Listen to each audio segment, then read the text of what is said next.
তো এই তোর কয় লাখ টাকা লাগবে, তুই এরকম কেন? হ্যাঁ, ও আয়সা বলতেছে কিরে তুই কি এরকম কারোর সাথে কিছু করছিস? আমি কি করছিস মানে কি? ডাক্তারে মনে হয় মেমোরি কার্ড দিয়ে বৈরব পাঠাইছিল, তো ওনার মেমোরিতে দেখা গেছে যে এরকম একটা ভিডিও আসছে, ওইখানে তুই কোনো ছেলের সাথে কিছু একটা করতেছিস এরকম। ডাক্তার আমার খুব ইচ্ছে হইতো একটা দরবার বসতো, আমি ওইখানে আগুন থাকতো, আমি আগুনে দাঁড়াইতাম, বলতাম এই যে আমার সতীত্ব তোমরা প্রমাণ করো বা কিছু করো। এমন হয়তো আমি হাঁটতেছি, লোকটা আরেকজনের সাথে কথা বলতেছে, কথার ফাঁকে বলতেছে কিরে রুবিন আয় দেখে যা 12 বেড়ার মাল আইছে। ওমা ওই মেয়েটা দেখে আমাকে এমন ভাবে হাসতেছে, মানে বাংলার সানি লিওন আসছে। মানুষ ফোন দিতেছে, ফোন দিয়ে বলতেছে কি অবস্থা, কি করো, কেমন আছো, কত টাকা রেট নাও, এই নেও সেই নাও। মানে আমি তো আবার নতুন অভিজ্ঞতা, আর কি বলে এগুলো। আসসালামু আলাইকুম প্রিয় দর্শক এবং শ্রোতা, আল্লাহ সর্ব অবস্থায় আমাদের সবার মঙ্গল করুন, সবসময়ের মতো সেই দোয়া এবং শুভকামনা জানিয়ে শুরু করছি লাইফের একটি এপিসোড। জীবন গল্প বলার জন্য আপনারা আমাদের সঙ্গে যোগাযোগ করতে পারেন। আমাদের মেইল অ্যাড্রেসটি হচ্ছে sharemystory24@gmail.com এবং একই সাথে আমাদের ফোন নাম্বার হচ্ছে 09639888777। আমি আর কথা বাড়াচ্ছি না, শুরুতেই কে রয়েছেন আমার সঙ্গে একটু জানার চেষ্টা করি। আপনার নামটা একটু বলেন তো। জি, আমার নাম মোহাম্মদ সোমা আক্তার। সোমা আক্তার, আপনার বয়স কত? 30+। আপনার গল্পটা আমি সামাজিক যোগাযোগ মাধ্যমে প্রচার করব এবং আপনার চেহারাও দেখা যাবে। সমস্ত কিছু জেনে শুনে আপনি গল্পটা এখানে বলতে এসেছেন, এতে আপনার কোনো আপত্তি নাই। গল্প প্রচারের পরে যে কোনো ধরনের ইফেক্ট কিন্তু আমাদের যারা এখানে স্টোরি বলে যান তাদের জীবনে পড়তে পারে, পজিটিভ ও নেগেটিভও। এবং আপনি যখন এই যে ডিসক্লেমারটা সাইন করেছেন, লেটার অফ আন্ডারটেকিং যেটাকে আমরা বলি, সেখানে কিন্তু স্পষ্ট করে আপনি সমস্ত কিছু পড়েই তারপরে সাইন করেছেন। ঠিক আছে, খুবই গুরুত্বপূর্ণ একটা গল্প আজকের এই লাইফটা। আমি যতটুকু জানি, আমি আপনাদেরকে শুরুতেই আহ্বান জানাচ্ছি একটু মনোযোগ দিয়ে শোনার জন্য। জি, শুরু করুন। আমার আব্বা হচ্ছে সাইট কন্ট্রাক্টর, ইটের ভাটার যে কাঁচামাল পুরাই কাঁচামাল বানাই না, ওইটা সর্দারি করতো। আচ্ছা, তো 2-3টা ভাটা একসাথে কাজ করতো, প্রচুর টাকা ইনকাম করতো, কিন্তু মানে একটু অন্য নিশা ছিল, মানে জুয়া খেলতো আর কি। মাঝে মধ্যে দেখা যেত হাতে অনেক টাকা হয়ে গেছে, পরে কোনি নাই, কেউ একজন টান দিয়ে দিছে যে আই যে জানে যে জাহাঙ্গীর একটু বোকা শুকা, টান দিলে আজকে লাখ টাকা পাওয়া যাবো, টান দিয়ে নিয়ে যাইতো, হুট করে 1-1.5 লাখ টাকা রাত্রের বেলা দিয়ে এসে পড়তো। এগুলো আপনি নিজের চোখে দেখেছেন? কত এমনও বাড়ি ছিল যে একটা বাড়ি আমার আব্বা বানাইছে সেই 1998-97, যে ফকির মানুষ যদি ভিক্ষা নিতে আসতো বলতো উনি কি আমেরিকা থাকে বা আমি ইটালি থাকে, এত সুন্দর ঘর বানাইছিল। আবার দেখা গেল যে উনি বড় ধরনের একটা লস খেয়ে ফেলছে, মানে ওই যে জোয়া টোয়া খেললা, এটার তো মানুষকে টাকা ফেরত দিতে হবে, এই বাড়ি আবার বিক্রি করে ফেললো। আবার দেখা গেল আমরা ছোট্ট একটা কোনো একটা থাকতেছি এরকম, আম্মা বাপের বাড়ি চলে গেল 6 মাসের জন্য, আমি আমার আব্বার সাথে ছোট ঘরে, মানে লাইফটা আজকে উপরে কালকে নিচে এরকম ভাবে কাটছে আর কি। যাক, তারপরে আমি যখন মেট্রিক পরীক্ষা দিব তখনও আমার আব্বা হুট করে আম্মার সাথে রাগ করে কই যেন চলে গেল। আম্মা খুব কষ্ট করে আমাদেরকে মানে পরীক্ষা দেওয়াইতেছে এইভাবেই আর কি। তো মেট্রিক পাস করলাম, করার পরে একটা গুঞ্জন, আমাদের ঘরের পাশেই 3টা রুম ভাড়া দেওয়া ছিল, আমার কাকারা দিয়েছিল। একটা ডাক্তার ছিল, একটা ওই টেলিফোনে যে কথা বলতো কি যেন বলে বার্তার দোকান, আরেকটা খলিফার দোকান ছিল। তো ওই যে ডাক্তারটা উনি হচ্ছে মানে খুব ভদ্রসদ্র, শ্যামলা, সুন্দর চেহারা, উনি আমাকে খুব আদর করতো, খুব মানে উনি খুব ভালো। যেমন আপনি ধরেন, আপনি যেরকম দেখতে সুন্দর ভালো, আপনারা আমার এজের যেমন তফাৎ এই টাইপেরই। উনি আমার খুব আদর করতো। উনি বিবাহিত ছিল, 2টা সন্তান ছিল। এখন সবাই ভাবতো যে ওনার সাথে আমার প্রেম, আসলে ওনার সাথে আমার ওইরকম কোনো কিছুই না। আপনি ম্যাট্রিক পরীক্ষা দিয়েছেন এই সময়ের গল্প? হ্যাঁ, যখন পরীক্ষা উনি বিয়ে করে 2 বাচ্চা হয়েছে, তারপরেও আপনাকে নিয়ে সন্দেহ করতো? হ্যাঁ। ওনার ওয়াইফ কোথায় থাকতো?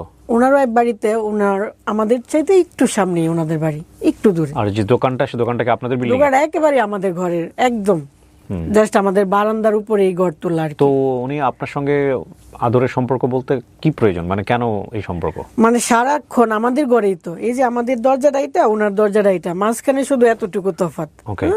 তো যখন দেখতেছে আমি খুব ব্রিলিয়ান্ট ছাত্রী, খুব ভালো, সবাই মানে একটু ইয়ে করে, উনি বলতো তুই ডাক্তারি শিখ আমার কাছ থেকে, নাপা খায়, জ্বর আসলে এটা খাওয়াই ওইটা খাওয়াই, এরকম ভাবে। ডাক্তারের দোকান বলতে ওনার নিজের ডিসপেন্সারি বা এরকম কোনো কিছু? হাতুড়ি ডাক্তার আছে না, গ্রাম্য doctor, okay fine, got it. এটা আর কি। তো মানুষ এটা কিছুটা সন্দেহ করতো। আমিও মানে উঠতি বয়সের, তখন আমার ভাইকে সবাই বলল যে ডাক্তার মানে তোমাদের বাড়ির সামনে এখানে দোকান রাখা তো ঠিক না, দিয়ে দো, বাদ দিয়ে দো। তখন আমার কাকারারে বইলে আব্বা দোকানগুলো ছাড়তে বইলা দিছে, ডাক্তারকে সরাই দিছে, ওই বাকিগুলো দোকানও ছাইরা দিছে যাতে কোনো সমস্যা না হয়। উনি চলে গেল, আমি এখান দিয়ে মেট্রিক পাস ইন্টারমিডিয়েট পরীক্ষা দিয়ে দিছি, রেজাল্ট চলে আসছে। পরবর্তীতে ভার্সিটিতে আমার খুব ইচ্ছে ছিল যে জাহাঙ্গীরনগরে পরীক্ষা দেবো, যেহেতু আমার আব্বার নাম জাহাঙ্গীর, খুব ইচ্ছে ছিল। আর সবাই বলতো আমি খুব মেধাবী, আমি চান্স পাবো, এটা আমার ফ্রেন্ডরা বলতো। তো ওই সময় একটা ঘটনা, হুট করে আমি ভৈরব বাজার থেকে আসলাম। আসার পরে আমার এক ফ্রেন্ড বলতে পাশাপাশি একই বাড়ি, ওই বাড়ি এই বাড়ি, আমরা এক ক্লাসে পড়ি, ছোটবেলার যে সাথী থাকে ওইরকম আর কি। ও আয়সা বলতেছে, কিরে তুই কি এরকম কারোর সাথে কিছু করছিস? আমি কই কি করছিস মানে কি? এরকম এরকম ডাক্তারের হাতে, ডাক্তারে মনে হয় মেমোরি কার্ড দিয়ে ভৈরব পাঠাইছিল, তো ওনার মেমোরিতে দেখা গেছে যে এরকম একটা ভিডিও আসছে, ওইখানে তুই কোনো ছেলের সাথে কিছু একটা করতেছিস। এরকম ডাক্তার, ওই যে ওই ডাক্তার। ওকে। প্রথম কথা হচ্ছে তার সাথে আমার একটা প্রেমের গুঞ্জন ছিল, আবার উনার এখানে এই মেমোরি ব্যাপারটা কিন্তু খুব ক্লোজ। তারপর আমি অবাক যে কিরে, আসলেই তখন আমার ওইরকম কিছুই না। আমি যখন জানি আমার কিছু না, তখন তো আমি অবাক হব। আমি অবাক হলাম, হওয়ার পরে আমি কি তাড়াতাড়ি গেলাম ওই ডাক্তারের কাছে। আমি আপনার কাছে বলে কি আছে দেখান তো। হ্যাঁ, উনি খুব খুশি মনে দেখাইতেছে যে দেখা যাচ্ছে যে আমার মতো চেহারা, সেম আমার মতো চেহারা, কিন্তু আমি হাসলে সুন্দর লাগে না। কত বছর আগের গল্প এটা? এটা 2011। 13 বছর, 14 বছর আগের গল্প। জি জি। তো 14 বছর আগের ইন্টারনেট বা মেমোরি কার্ড সিস্টেমের জায়গাটা কেমন ছিল এটা কিন্তু আপনাদের একটু রিয়েলাইজ করতে হবে। এখন যেরকম কোনো একটা কিছু ভাইরাল হলে এটার যেরকম ফ্যাক্ট চেকিং একটা ব্যবস্থা থাকে, 11, 12, 13, 14 বছর আগে কিন্তু ওরকম ফ্যাক্ট চেকিং কোনো ব্যবস্থা ছিল না। ঠিক আছে, এটা একটু মাথায় রাখতে হবে। জি। তারপর ওনাকে জিজ্ঞেস করলাম, উনি ভাই করে দিল, এই যে দেখ, হ্যাঁ আমি দেখতেছি চেহারা আমার মতো, কিন্তু আমি হাসলে সুন্দর লাগে না। ওইখানে মেয়েটা হাসতেছে, খুব সুন্দর লাগতেছে। এমনকি ওর কানে একটা রিং টাইপের পরানো ছিল, আর গলায় একটা নেকলেস টাইপের, চেন টাইপের আর কি। কিন্তু আমার লাইফে কখনো, এখন আমি মাঝে মধ্যে একটা সুন্দর দুল পরি, লিপস্টিক দিই, তখন একেবারেই না। আমি তো অবাক যে এরকম জুয়েলারি তো আমি কখনো পরি নাই। এটা তো আমি তো বুঝতেছি, আমি অবাক হয়ে গেলাম। মানে ওইখানে এমন কোনো সিনও না যে শুয়ে গেছে বা এরকম কিছু না, জাস্ট মনে হচ্ছে মেয়েটা এই যে আমার সামনে ক্যামেরাটা দাঁড় করানো, আমি ক্যামেরায় দাঁড়ানো, আমার শরীরে কোনো কাপড় নেই, আমি এরকম ভাবে আমার শরীরের উপরে হাত দিচ্ছি। ওকে। পেছন থেকে একটা ছেলে এসে জাস্ট আমাকে কিভাবে ধরছে। ওই ছেলেটা কি ডাক্তার? না, ওই ছেলের কোনো মুখ নাই, কিছু নাই, জাস্ট মনে হচ্ছে একটা ছেলে পেছন থেকে আসতেছে। হ্যাঁ, তো 1 মিনিট 18 সেকেন্ড, এরপর আর কিছু নাই, এতটুকুই। কিন্তু আমি তো জানতেছি এরকম তো কখনোই কিছু না, মনে হচ্ছে একটা বাথরুম টাইপের ছোট্ট একটা রুম, এরকম কিছু একটা। তো ওই দিন মানে এত কাঁদছি যে বলার বাইরে, যে কি হয়েছে, এটা কি। আসলেই তো আমি এমন কিছু করি নাই। ধরেন আমি আপনার সাথে কিছু করলাম, আমি তো জানবো যে ওই রুমটা কেমন ছিল, বা ওই দিন রাত বা দিন কি ছিল। আসলে তো এমন কিছুই হয় নাই, এটা কিভাবে সম্ভব? কিন্তু আমি দেখতেছি চেহারাটা আসলেই আমার মতো। হ্যাঁ, তারপরে আমি আসলাম, আইসা কান্নাকাটি করতেছি। আমার যে বেস্ট ফ্রেন্ড, হ্যাঁ, উনি আবার ওনার বাড়ির সামনে দিয়ে আসতেছি কান্না করে, উনি পেছন আসছে, কি হয়েছে তুই এমনি কান্দাছিস কেন? আমি আন্টি এমন হয়েছে। আমি তো আসলে এরকম, তুমি তো জানো, তুমি সব জানো, এরকম তো কখনোই না। আম্মা আসছে, আম্মারে বললাম, মানে আমি কান্নার জন্য বলতে পারতেছি না। পরে আমার আম্মা কি করছে, আমার আম্মা বুঝে নাই তৎক্ষণাৎ কি করবে, আমার আব্বারে বলছে। বলার পরে আমার আব্বা তো দা বুটি নিয়ে গেছে, ডাক্তারের মায়েরা ফেলবো। তখন পুরো এলাকা হাসতেছিল কেন? ডাক্তার হাসতেছিল বলতে উনি বুঝাইতেছে, এই যে দেখ, এখন তো তুই হয়ে গেছিস। মানে ডাক্তার আপনাকে কষ্ট করতে চাইবে কেন? যে ডাক্তার এত আপনার সঙ্গে ভালো সম্পর্ক, সে আপনার না, আমি এখনো বলতেছি, যেহেতু এটা ভিডিও সবাই দেখবে, ডাক্তার কখনোই খারাপ লোক না, উনি খুবই ভালো, ভদ্র, হ্যাঁ, ইনোসেন্ট খুব। কিন্তু উনি চাচ্ছে কি, উনি বুঝাইতেছে যে যেহেতু ভিডিওটা হয়েছে তার মানে আমি এমন কিছু করছি আর আমি হয়ে গেছি, আমি ভালো না। উনি বুঝাইতেছে যে তোরে তো আর কেউ বিয়ে করবো না, আচ্ছা ঠিক আছে আমি তোরে বিয়ে করবো। মানেটা কি? আপনার সঙ্গে যদি সম্পর্ক না থাকে, এখানে কয়েকটা বিষয় আছে, বিষয়গুলো যুক্তিতে আসতে হবে। হ্যাঁ, প্রথম কথা হচ্ছে, আপনার সঙ্গে যদি এরকম সম্পর্ক না থাকে, হুট করে তো উনি আপনাকে এরকম একটা ভিডিও দেখায় ব্ল্যাকমেইল করতে পারে না, যুক্তিতে আসতে হবে, নাম্বার 1। নাম্বার 2 হচ্ছে যে এই ভিডিওটা খবরটা ডাক্তার আপনাকে দেখায়নি, দেখায় খবরটা দিয়েছে অন্য আরেকজন, হ্যাঁ ওই মেয়ে। তাই না? ওই মেয়েটা জানলো কিভাবে? ওই মেয়েটা প্রথমে এসে আমাকে বলছে যে মেমোরিটা আমি দিছিলাম ভৈরবে। মেমোরিটা ওই মেয়ে দিছিল। হ্যাঁ, ওই মেয়েটা ভৈরবে কিভাবে মানে ওই যে ডাক্তার যে গাড়ি দিয়ে প্রতিনিয়ত আসা যাওয়া করে, ওষুধ মেডিসিন আনে, ওই ড্রাইভারের কাছে নাকি দিছে। ড্রাইভারের কাছে কেন দিবে ওনার মেমোরিটা? মানে দিছে মূলত ডাক্তার। কেন দিবে? মানে আমি আমার মেমোরি কার্ডটা আমার ড্রাইভারের কাছে কেন দিব? মানে যুক্তিতে আসি আর কি বিষয়টা। আমার তো ব্যক্তিগত একটা জিনিস মেমোরি কার্ড, আমি তো এটা আমার ড্রাইভারের কাছে দিতে পারি না, দেওয়ার কথা না। কিন্তু তাদের কথা ভাষ্যমতে এটা ওই মেয়েটা জানলো কিভাবে? ওই মেয়েটার সাথে ডাক্তারের কি সম্পর্ক? আর এই মেয়েটার সাথে আপনার কি সম্পর্ক? যে মেয়েটা আপনাকে তথ্যটা দিয়েছে। ওই মেয়েটা আমার ক্লাসমেট, আমরা একসাথে পড়াশোনা করছি। ওকে, চাচতো বোন, জ্যাঠাতো বোন। ওকে, তো এই মেয়েটার কাছে ডাক্তারের ঘরের সামনেই ওই মেয়ের ঘর।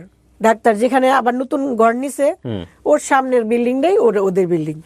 তো ওই মেয়েটা জানলো কিভাবে এরকম একটা ব্যক্তিগত ভিডিওর কথা? হয়তোবা ডাক্তার জানাইছে কি গো ইমন দেখলাম তোর বান্ধবীরে কই গিয়া, এরকমও হইতে পারে আমার যেটা ধারণা। আপনি ওকে জিজ্ঞেস করবেন না এত বড় একটা তথ্য, এত বড় তুমি জানলে কিভাবে? হ্যাঁ, ও তো এটাই বলছে। ও আমারে প্রথম বলছে যে ও মোবাইলটা পাঠাইছে, যে কিন্তু আমি যখন আমার বাইরে বললাম, আমার ভাই বলতেছে যে একটা অবিবাহিত মেয়ে। হ্যাঁ, আপনি ভাইয়ের প্রসঙ্গে পরে আসেন, আপনার বাবা দা নিয়ে মারতে গেছে, ওই জায়গাটা থেকে আমি যাব। কিন্তু একটা জিনিস হচ্ছে কি, গল্পের কিছু গাঁথনি থাকে। হ্যাঁ, গল্পের গাঁথনির জায়গাতে আপনি যদি উপযুক্ত উত্তর দিতে না পারেন, আপনি যে কারণে এসেছেন, আপনি সেই জায়গাতে সমালোচিত হবেন। এবং সেটা কিন্তু আপনি জেনে শুনে, আমার কাজ প্রশ্ন করা, এবং সেই প্রশ্নের কোয়ারিটা জনগণের জায়গা থেকে যেভাবে আসবে সেভাবেই করা। এখন আপনি বলতে চাচ্ছেন যে এইসব ঘটনার মধ্যে আপনি জড়িত ছিলেন না, তাই তো? পুরো ঘটনাটা আপনি যেভাবে বলছেন সেটাই সত্য। এখন কথা হলো যে যুক্তি থাকতে হবে তো। এত বড় একটা ঘটনা ঘটে যাচ্ছে, চাচাতো ভাই বোন যদি এসে আমাকে বলে যে তোর এরকম একটা জিনিস দেখলাম, তাহলে প্রথম কোয়ারি হবে যে তুই কই দেখছিস, কার কাছ থেকে পেলি? আপনি করছিলেন এই প্রশ্নটা? হ্যাঁ, বলছি। সে কি বলছে? সে বলছে যে আমি পাঠাইছিলাম, তো এখন মেমোরিটা ডাক্তারের কাছে আছে। আমি পাঠাইছিলাম বলতে? ও নাকি মেমোরি দিছে গান টান উঠায় দেওয়ার জন্য আর কি। আগে তো মেমোরি পাঠাইতো মানুষ গান বইরা দেওয়ার জন্য, ছবি বইরা দেওয়ার জন্য। ডাক্তার? না, আমার ওই যে বান্ধবী। হ্যাঁ, বান্ধবী মেমোরি দিয়েছে গান ভরে দেওয়ার জন্য। তারপরে দেখেছে ওইখানে এটা ঢুকে গেছে এরকম ভাবে। এইখানে ডাক্তার একটা ভিডিওটা দিয়ে দিয়েছে। কে দিয়েছে সেই ভিডিও? মানে ওই যে দোকান থেকে ভিডিও দিয়ে দিয়েছে। দোকানে গিয়ে আপনারা জিজ্ঞেস করবেন না যে তুমি ভিডিওটা আরেকজনকে দিলা কেন? এটা মানে একদম মানে অযৌক্তিক বিষয় হয়ে যায় না? যাই হোক, আপনাকে বলছে, তারপরে আপনি ডাক্তারের কাছে দৌড়ে গেলেন কেন? যেহেতু মেমোরিটা ডাক্তারের কাছে আছে, সে বলছে মেমোরিটা ডাক্তারের কাছে, তাই ডাক্তার। আমি বুঝতেছি না আপনি, সরি, আমাকে প্রশ্নটা করতেই হচ্ছে। সুমা, মেমোরি কার্ডটা কার? মেমোরি কার্ডটা মূলত ডাক্তারের। মেমোরি কার্ডটা ডাক্তারের। আপনার কাজিন জানলো কিভাবে যে এই ভিডিওটা এখানে আছে? সে বলতেছে ডাক্তার ওরে ডাইকে না দেখাইছে যে দেখ এরকম। ডাক্তার তাকে ডেকে এসে দেখাইছে এই ভিডিওটা? জি, পরেই ও আমার কাছে আসছে। আচ্ছা, তো ডাক্তার যদি এই ভিডিওটা তাকে দেখায়, ডাক্তার কেন দেখাইছে? ডাক্তার দেখাইছে যে আমি কলঙ্কিত হব, সবাই জানবে। তো আপনি প্রথমে বললেন যে ডাক্তার তো আপনার সাথে খুবই ভালো সম্পর্ক, ডাক্তার আপনাকে আদর যত্ন করে, স্নেহের চোখে দেখে, তো চোখটা তো এরকম না, তাহলে এখন কেন এরকম করতেছে? এখন এরকম করতেছে মানে আমি তো ডাক্তারকে দুষতেছি না, যে উনি যেহেতু ভালো আমি ওনাকে খারাপ কেন বলবো? হ্যাঁ, এটা তো ভালো কাজ। কিন্তু উনি এমনও হয়েছে যে উনি আমাকে মেট্রিক পরীক্ষার আগে বা পরে, হ্যাঁ, উনি আমাকে ওনার বোনের কাছে পাঠাইছিল। হ্যাঁ, ওনার বোন আসছিল আমাকে বিয়ের প্রস্তাব দেওয়ার জন্য। তো আপনাকে তো আপনি বলেন না কেন শুরুতে? বিয়ে পর্যন্ত চলে গেছে, উনি বিবাহিত মানুষ আপনাকে বিয়ে করতে চাচ্ছে, তাহলে লোকজন আশেপাশে, মানে আমার আব্বা গরিব, আমরা গরিব। হ্যাঁ, উনি দুইটা বউ পালতে চাইতেছে, ওনার বউ টাউন থেকে আসছে, ওনাকে তেমন একটা মূল্যায়ন করতেছে না, উনি এটা বুঝায়া উনি আমাকে বিয়ের প্রস্তাব দিছিল। মানে আমার ওই ডাক্তারের বোন। পরে আমি হাসতে হাসতে চলে আসছি। মানে গল্পটা এরকম যে ডাক্তার আপনাকে পছন্দ করতো, যেটা আপনি প্রথম পর্যায়ে গোপন করে গেছেন বা বলেন না? না, ওইরকম পছন্দ না, হয়তোবা উনি চাইছে যে গরিবের মেয়েটা ভালো, দেখি যদি প্রস্তাব দিয়ে দেখি যদি বিয়ে করা যায়, এরকম হয়তো। ঠিক আছে, হ্যাঁ, গল্পের গাঁথনিটা এরকম, যেটা আমাকে অনেক ইয়ে করে বের করতে হয়েছে। ওকে, ফাইন। তারপরে কি হলো? আপনার বাবা এটা জানার পরে দা নিয়ে গেছে? হ্যাঁ, পরে সবাই মিললে মানে ডাক্তারকে বাঁচাইছে যাতে কোনো কিছু না হয়, কিন্তু বেশিরভাগ মানুষ আমাদের বিপক্ষে। হ্যাঁ, দেখা গেছে যে এলাকার মানুষই ওই ভিডিওটা ওপেন করে লোককে দেখাইতেছে, এই যে দেখো জাহাঙ্গীরের মেয়ে কি করছে। এখন আমার কথা হচ্ছে, আমি তো তাদের এলাকার মেয়ে, আমি একটা কিছু খারাপ করলেও তো তারা এইভাবে দেখাইতে পারে না, কিন্তু তারাই মানে আমাকে উল্টা আরো খারাপ বানাইতেছে বা আমার বিপক্ষে যাচ্ছে, এরকম আর কি। তারপর এটা নিয়ে মানে আমার পক্ষে যে একটা দরবার বসবে, এলাকায় একটা সালিশ বসার কথা না, ওইরকম কেউ তেমন আগাইতেছে না। যাও একজন আসছে, একজন জ্যাঠা এসে আমার জিজ্ঞাসা, ভালো করে কর, সত্যি করে কর, তুই কিছু করছিস কিনা? মানে আমি তখন এরকম ডিপ্রেশনে পড়ে গেছি, আমার আর মানে নিজের এক্সপ্লেন করতে ইচ্ছা হইতেছে না। আমি বলতেছি যারা আমি এরকম কিছু করি নাই, আমার আর প্রশ্ন করেন না। একবারই বলছি আমি না তো না, বারবার জিজ্ঞেস করলে আমার এক কথা আর কোনো কিছু বের হবে না। পরে উনি চলে গেল, উনি আমার আম্মারে বললো কি এখন একটাই কথা যে তোমার মেয়ে তো বলতেছে এরকম কিছু করে নাই, আর ডাক্তারও আমরা কি কি কইতে পারি, এখন এক কাজ করা যায়, যদি দরবার করতে চাও তাহলে ডাক্তারের কাছে বিয়ে দিয়ে দিতে হইব। এখন তুমি কি বিয়ে দিতে চাও? তোমার আম্মা কইল না আমার মেয়ে আমি কোনোদিনই ওনার কাছে বিয়ে দিব না। তাইলে আর দরবার করো না, তাইলে চুপ থাকো। এরকমভাবে গ্রামের মানুষ, সরল সোজা মানুষ বুঝে নিত, এইভাবে ব্যাপারটা ধামাচাপা দিয়ে দিল। আর অন্যান্য মানুষ সবাই ভাববা নিল যেহেতু ডাক্তারের সাথে আমার প্রেমের গুঞ্জন, অতএব ওনার সাথে আমি কিছু একটা করছি আর এটা লিক হয়ে গেছে। ব্যাপারটা গ্রামের মানুষেরও দোষ নাই, তারা সহজভাবে ইজিলি এটা মাইনে নিছে। তো আমার কাছে কেউ কখনো আসে নাই যে আসলে তুমি এটা করছো, আর আমি কাউকে বলবো যে আসলে আমি এমন করি নাই। সবাই দেখতাম যে আমাকে মানে ঘৃণা করতে লাগলো। আপনি তখন ইন্টারমিডিয়েট পাস করে ফেলছি। কিসে পড়েন তখন আপনি? ইন্টারমিডিয়েট পাশের পরে মাস ওই যে একটা গ্যাপ থাকে না, হ্যাঁ, পরীক্ষা দিয়ে গ্যাপ, মানে রেজাল্ট বের হয়নি। তখন আমি আর পরীক্ষাটা দেই নাই, ভার্সিটি পরীক্ষা দেই নাই, রাগ করে যে আমি আর পড়াশোনা করে কি হবে, বা এমন একটা ভেতরে আসছে আর কি যে আমার লাইফটাই তো শেষ, আর পড়াশোনা করি নাই। পরে সবাই যখন এমনি এমনি বলবে বা আমার মন খারাপ হবে, তখন সবাই বললো যে আচ্ছা তো কয়েকদিন নানি বাড়িতে থাকো। তখন আমি প্রায় মনে হয় 9 মাস বা 1 বছর নানু বাড়িতে ছিলাম, পাশের গ্রামে, খুব দূরে না, যাতে করে মানুষের সামনে বেরোতে না হয়। হ্যাঁ, খারাপ লাগে না, মানুষ এটা সেটা বলবে, কিন্তু ওই যে একটা দরবার হলো না, আমি নিজেকে প্রুভ করতে পারলাম না, সবাই ভেবে নিল এটা সত্যই। আমি হাতে গোনা কয়েকজন মানুষ পেলাম যারা আমার সাপোর্ট করছে, যারা আমাকে রাস্তায় দেখা হইলে কিরে এরকম তো তুই না, এটা তো হওয়ার কথা। হাসাহাসি করতো লোকজন দেখলে আপনাকে দূর থেকে, মনে হচ্ছে হাসাহাসি করতো? আরে কত হাসাহাসি করতো, মানে রাস্তা দিয়ে বের হইতাম মানুষ এভাবে তাকায় থাকতো, মানে ওনার তাকানোটা দেখলে মনে হতো যে আমি, মানে সবার মোবাইলে হলো এগুলো ঘুরে বেড়াচ্ছে। হ্যাঁ, এর মধ্যে একজন ফ্রেন্ড ছিল নাম তমা, ও আমাকে বলতেছে সুমা আমি তো কোনোভাবে বিশ্বাস করতে পারতেছি না যে ভিডিওটা নকল, তুমি যেভাবে বলতেছো আমি অনেকবার জুম করে দেখছি জানো। তো আমার এখানে একটা তিল ছিল অনেক বড়, এখন রিমুভ করে ফেলছি। আমি তুমি আর একটু জুম করে দেখো তো এখানে একটা তিল আছে কিনা। তো ও বলতেছে আচ্ছা ওইটা তো খেয়াল করি নাই, আচ্ছা দেখ মনে। আমি বলি আচ্ছা দেখার সময় তো পরে পাও কি না পাও, তুমি এক কাজ করো। তখন ওর সাথে যখন কথা বলতেছি পেছনে একটা স্টুডিও, আমি বলতেছি তুমি আমার এত কাছের, হ্যাঁ আমি একটা অন্যায় করলেও তো তোমার কাছে গোপনে বলতে পারি যে হ্যাঁ ওর সাথে অনেক কিছু হয়েছে। ফ্রেন্ডের সাথে বলা তো খুব মানে কষ্ট কিছু না। তো তুমি আমাকে অবিশ্বাস করতেছো, জানো খুব কষ্ট লাগতেছে, চলো আমি স্টুডিওতে যাই, হ্যাঁ আমি তোমাকে একটা জিনিস দেখাইতে চাই। তখন স্টুডিওতে তো আলাদা রুম থাকে যেখানে মানুষ কাপড় চোপড় চেঞ্জ করে, ওইখানে গিয়ে আমি উপর করলাম, মানে ওই ফ্রেন্ডের, আপনার ফ্রেন্ডকে বোঝানোর জন্য, মেয়ে ফ্রেন্ড। আমি তখন মানে হয়তো একটু খারাপ লাগছে যে আমার এত কাছের ফ্রেন্ডকেও আমার শরীরটা দেখাইতে হইতেছে, মানে বোঝানোর জন্য যে না বোঝানোর দেখো জন্য মিল যে নাই, তফাৎটা তুমি দেখো। ওকে। তখন আমি ওরে বললাম তুমি এখন বলো তোমার বিশ্বাস হয়েছে কি না। তখন আমার ফ্রেন্ড বলছে কি বলো, আকাশ আর পাতাল, আকাশ পাতাল ব্যবধান, ওইটা কি আর এটা কি, আমি কি দেখলাম। আর তোমারে জানো তোমার আমাদের এলাকার সবাই বলতেছে, সবাই কইতো সুমা কত ভালো মেয়ে, সুমা কত ভালো মেয়ে, আর আজকে দিয়ে একেবারে লিক। এটা সম্ভবত একটা ছবির কথা মনে পড়ে গেল রিসেন্টলি আমার, ইউটিউবার সম্ভবত ছবিটার নাম, এটা চরকিতে আছে, আপনারা দেখে নিন। শেষ পর্যন্ত এই ভিডিওটা যে তার না এটা প্রমাণ করার জন্য সে পরনের কাপড় খুলে দেখায়। এখানে অভিনয় করেছিল বিখ্যাত একজন সিঙ্গার, কে রাইট নাও আমি নাম মনে করতে, এটা আদনান আল রাজীবের ছবি সম্ভবত, ইউটিউবার, যদি সুযোগ হয় আপনারা দেখে নিন। হ্যাঁ, এখানে আফ্রিদি অভিনয় করেছে, আরও ওই যে রিসেন্টলি খুব ভালো করছে গানে, আমার নাম মনে রাখতে খুব সমস্যা হয়, খালিদ হাসান মিলুর ছেলে, না জেফার না, খালিদ হাসান, প্রীতম অভিনয় করেছে আমি যদি ভুল না করে থাকি।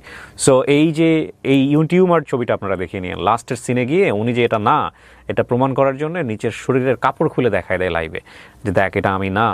হ্যাঁ, সো এই যে বিষয়টা দেখেন কত মিল, মানুষের জীবন আর ছবি কত মিল। হ্যাঁ, ওকে, তারপর তখন মানে আমার বান্ধবী মানে ওই যে আগে ভালোবাসতো ওইটা আবার ফেরত আসলো, যে এখন আমার বিশ্বাস হয়েছে। আমি এতদিন শুধু ভাবতাম সুমা কি করে এটা করলো, মানে ও আমাকে সবসময় বলতো হ্যাঁ যে প্রেম করো না তুমি, এত সরল সোজা, এত বোকা। হ্যাঁ, আজকে এত বড় একটা ঘটনা, মানে ব্যাপারটা অদ্ভুত লাগতো। তো আজকে আমি বিশ্বাস করলাম। ও তারপর থেকে যেন ওর সাথে মনের মিলটা আরো বাড়লো। হ্যাঁ, ও ফাইনালি বিশ্বাস করলো। কিন্তু ভেতরে ভেতরে একটা কষ্ট রয়ে গেল যে আমি না একটা ফ্রেন্ডকে দেখাইছি, আমি পুরো এলাকার মানুষকে কি দেখাইতে পারছি? Very important. ভেতরে রয়ে গেল কথাটা। আমার খুব ইচ্ছে হইতো একটা দরবার বসতো, আমি ওইখানে আগুন থাকতো, আমি আগুনে দাঁড়াইতাম, বলতাম এই যে আমার সতীত্ব তোমরা প্রমাণ করো বা কিছু করো, কিন্তু আমার পাশে কেউ দাঁড়ায় নাই।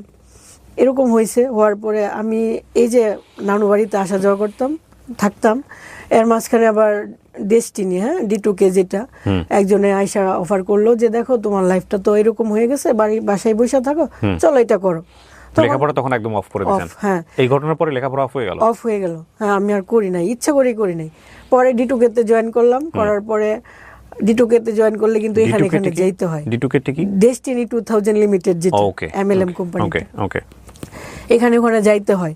তো কাজের প্রয়োজনে অনেকদিন পর নিজের এলাকায় ঢুকলাম। এলাকায় তো আসি না, খারাপ লাগে। নানুর বাড়িতে থাকতেন? হ্যাঁ, লোকে এইভাবে তাকায় থাকে। যেদিন প্রথম ঢুকছি এলাকায়, আমার সাথে কেউ কথা বলে না তেমন একটা, যারা আগে খুব ভালোবাসতো তারাও না।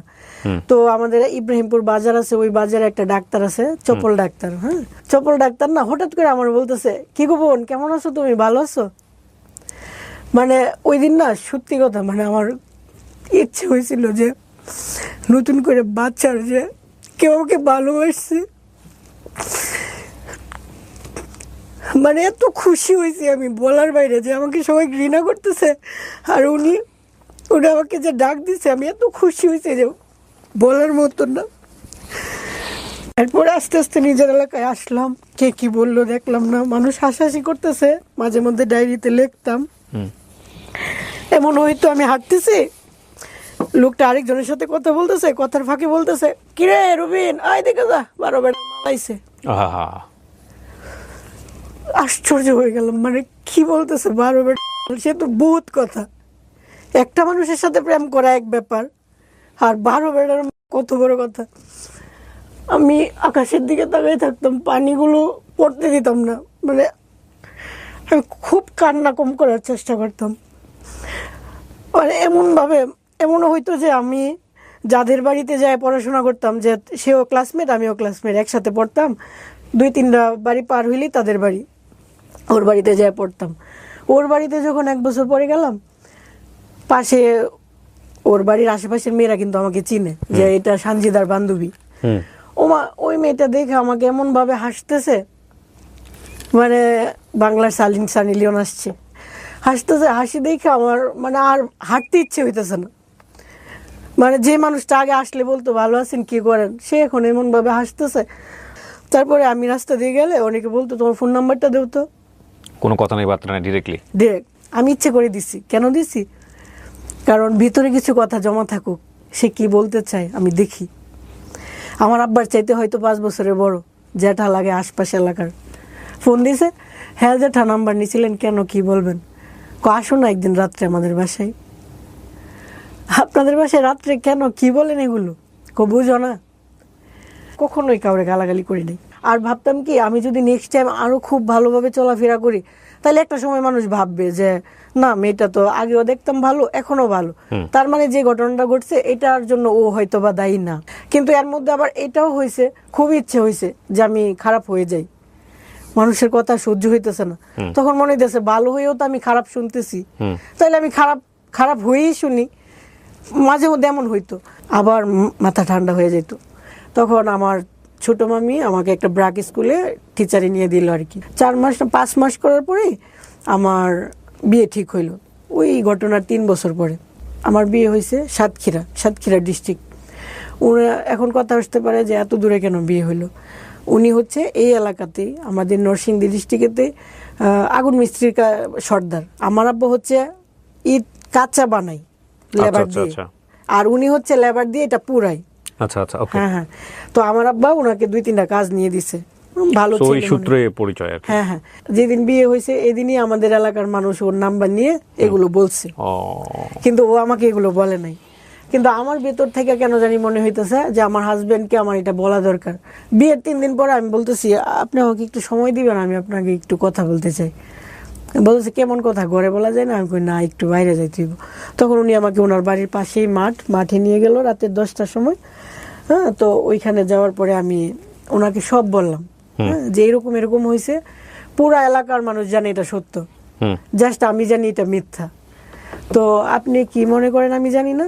তো এরকম হয়েছে। আপনার যদি মনে হয় যে তোমাকে নিয়ে সংসার করা যায় না, আমি কোনো কাবিনের টাকা টুকা কিছুই নেব না, কিছুই না, আমি চলে যেতে বাধ্য। কিন্তু আমি কারো উপরে বোঝা হয়ে গেলাম, সে আমাকে রাখতে চাচ্ছে না, ওরকম ভাবে থাকবো না। হ্যাঁ, তখন উনি বললো আচ্ছা আচ্ছা ঠিক আছে, শুনছি, এগুলো কিন্তু বিয়ের দিনই আমার কানে আসছে, সবই বলছে, এমনও বলছে যে তোমাকে যদি বিদায় করে দেই তাহলে বাড়িতে গরু জবাই করে খাওয়াইবো।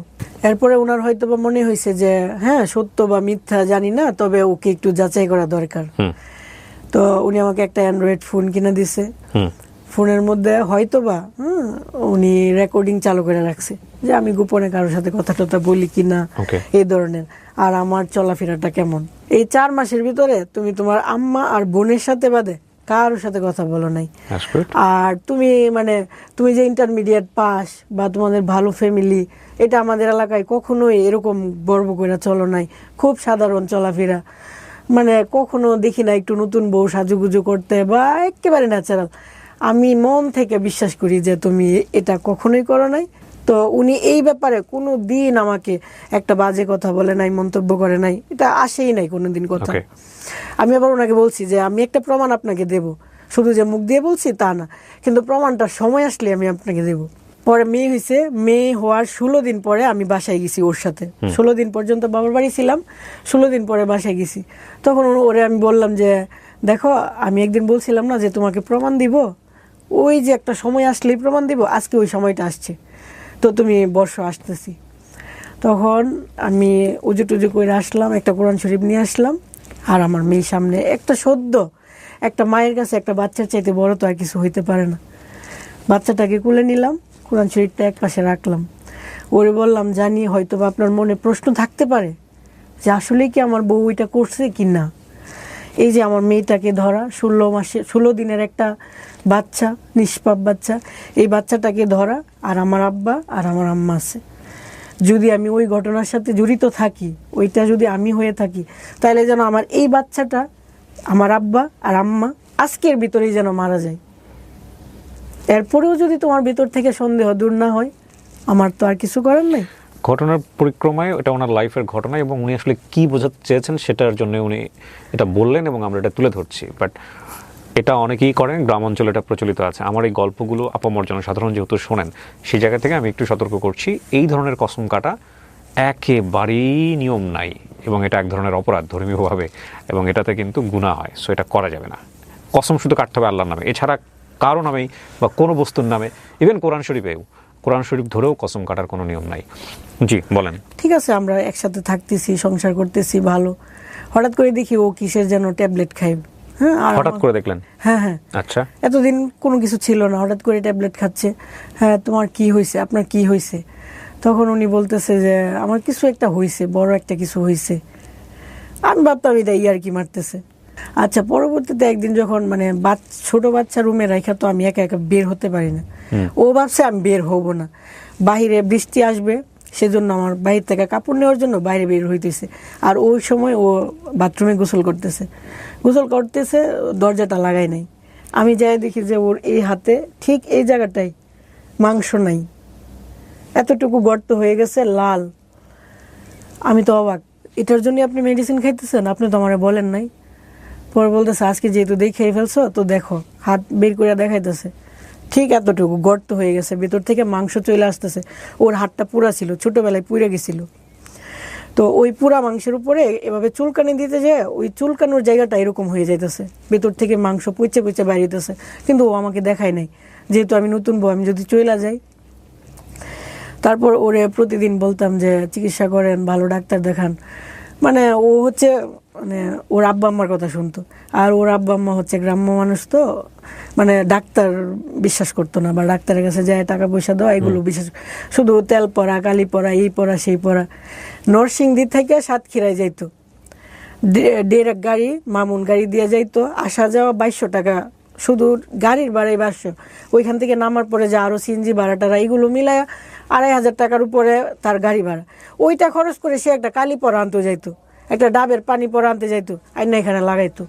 তো আমি প্রতিদিন বলতাম আরে কি অবস্থা, আপনি বুঝেন না, মানুষ এলাকা থেকে ঢাকায় এসে চিকিৎসা করার জন্য, আর আপনি ঢাকাটাকে ওভারকাম করে আবার সাতক্ষীরা যেতেছেন, মানে আপনি তো অবাক, আপনি তো নিজের লাইফটা নষ্ট করে ফেলতেছেন।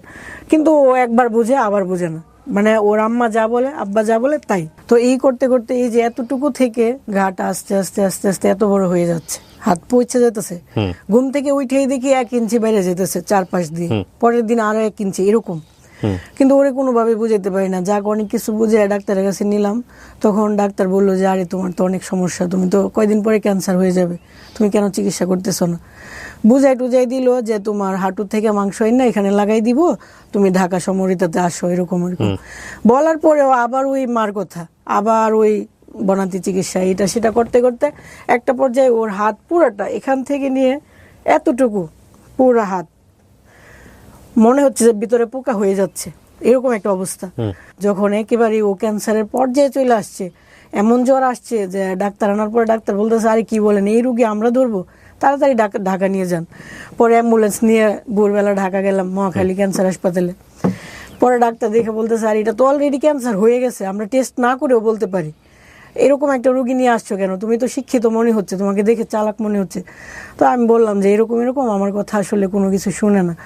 যাক পরে ওনারা ট্রিটমেন্ট করলো, মানে ভর্তির জন্য ওনারা অনেক করলো যে এরকম একটা রুগী ওয়েট করানো যাবে না, তোমাকে যেভাবে হোক আমি একটা সিটের ব্যবস্থা করে দিচ্ছি। ওই ডাক্তারের বাড়ি আবার নরসিংদী ডিস্ট্রিক্ট, সেজন্য উনি আমার প্রতি আরেকটু হয়তো বা সদয় হয়েছে। তো খুব তাড়াতাড়ি সিট পেয়ে গেছি। সিট পাওয়ার পরেও 2 দিন পরে উনি আবার বাড়ির থেকে ফোন দিছে, বাবা ডাক্তার দেখাইস না, ডাক্তার দেখাইলে কিন্তু মানুষ বাঁচে না। আবার উনি আমার বলতেছে অ্যাম্বুলেন্স ভাড়া করো, আমি বাড়ি চলে যাবো। পুরা হাতের মাংসগুলো কেটে ফেলে এখান থেকে চামড়াই না এখানে লাগাইছে, শুধু হাড্ডিটা ছিল। তারপরে বললো তাড়াতাড়ি মাছ মাংস খাওয়ানোর জন্য, অনেক খাওয়ানোর পরে এখানে সুন্দর হয়ে গেছে হাতটা। তখন ও এত খুশি, আমাকে বলতেছে ধন্যবাদ দিতেছে যে তোমার কথাটা যদি আগে শুনতাম তাহলে এরকম হইতো, কষ্ট পেতাম না। হ্যাঁ। পরে 15 দিন পরে এখান থেকে আবার ফুসকা, এই যে ফুসকা পড়ে না, তেল তেল পড়লে যেরকম এরকম হয়ে যায়। ডাক্তারকে ফোন দিলাম, ডাক্তার বলতেছে হ্যাঁ আমরা যা মাইন্ড করছি তাই হয়েছে, আচ্ছা তুমি আবার নিয়ে আসো। আবার আসলাম, আবার চেকিং, আবার টেস্ট, এই করতে করতে আবার অপারেশন। এভাবে 6 বার অপারেশন হয়েছে, 5 বার হয়েছে। 6 বারের মাথাতে ওনারা দেখলো যে আর সম্ভব না, লাস্ট ওনার হাতটা কেটে ফেলতে হবে। পরে একবারে গুড়ার থেকে হাত জয়েন্ট থেকে খুলে ফেলছে 6 বারের অপারেশনের মাথায়। এর ভিতরে শুধু হাসপাতালে আসা যাওয়া, হ্যাঁ হাত কাটা হাসবেন্ড নিয়ে চলতেছি ফিরতেছি, ওর সাথে আমি যতটুকু ভালো আচরণ।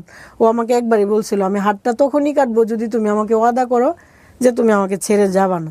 তো আমি বলছি না, আমি কখনোই যাব না। তো আমি ওর সাথে ভালোভাবে থাকতেছি ফিরতেছি। আবার দেখলাম যে 9 মাস পরে আবার ওই যে ফুসকা পড়তেছে এখানে, সেলাই জায়গার ভিতরে ফুসকা।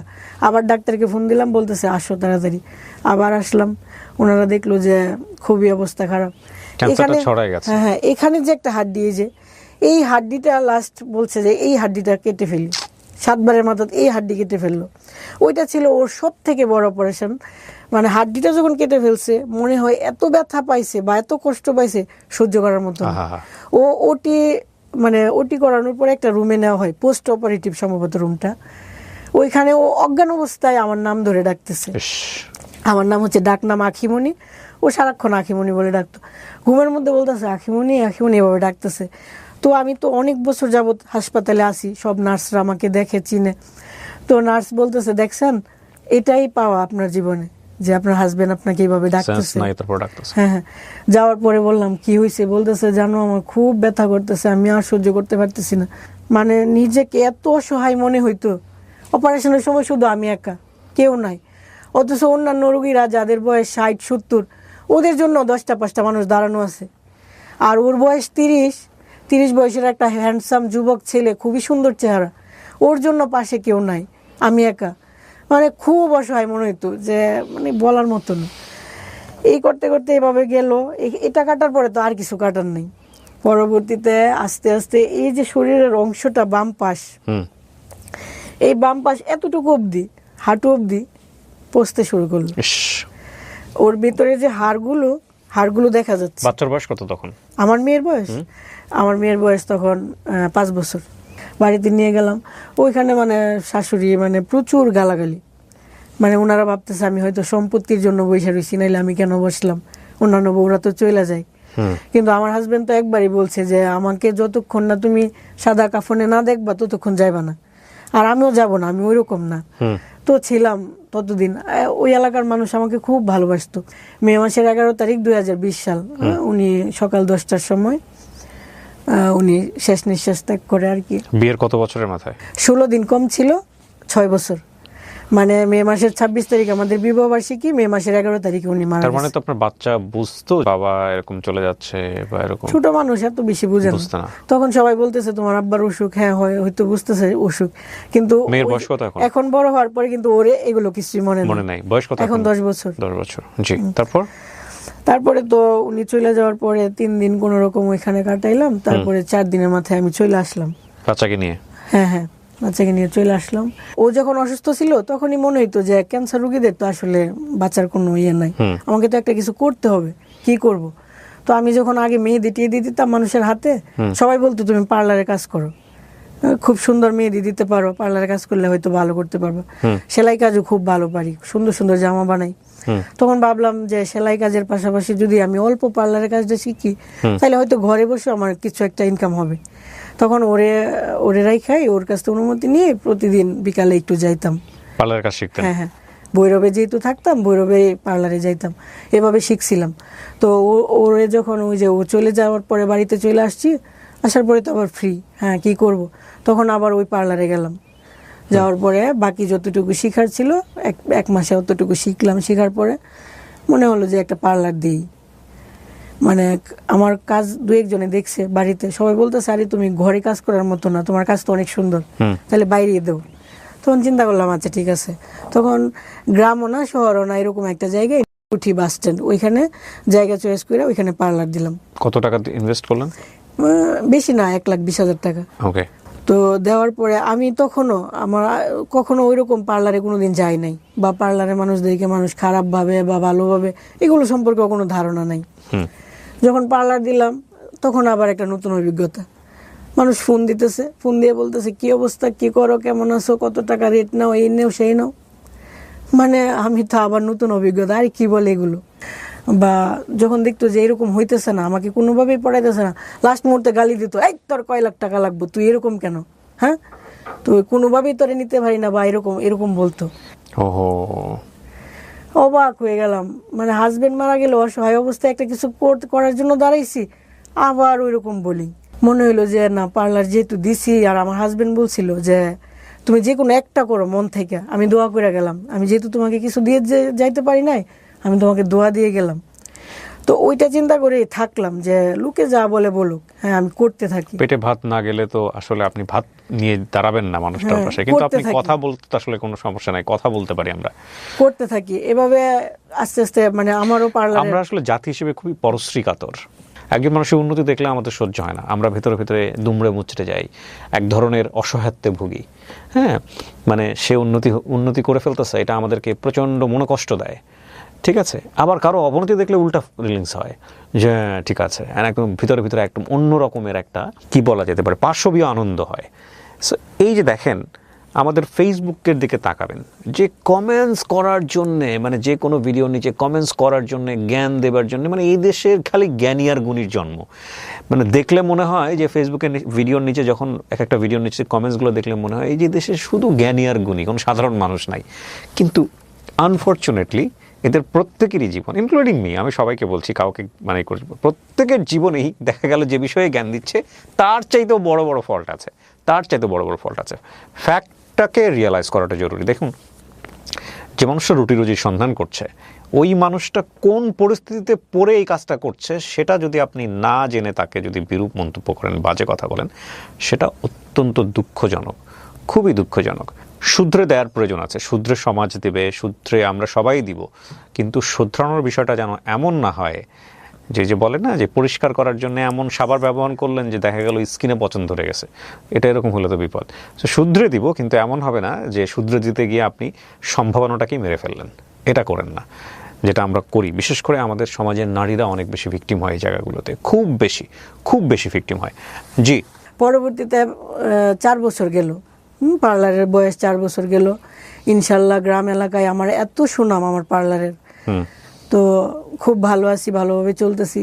হঠাৎ করেই মানে একটা ছেলে আমার পার্লারে আসলো, মানে আমার কারেন্ট নষ্ট হয়ে গেছিল, ও আসছিল কারেন্ট ঠিক করতে।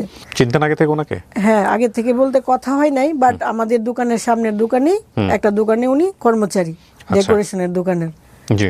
তো ওই ডেকোরেশনের দোকানের বন্ধুর বোন আসছিল পার্লারে সাজতে, যেহেতু কারেন্ট নাই আমি ভালো করে সাজাতে পারবো না, তো ওরা বলছিলাম যে কারেন্ট ঠিক করে দেন, উনি দোকানের ওই ছেলেটাকে পাঠাইলো।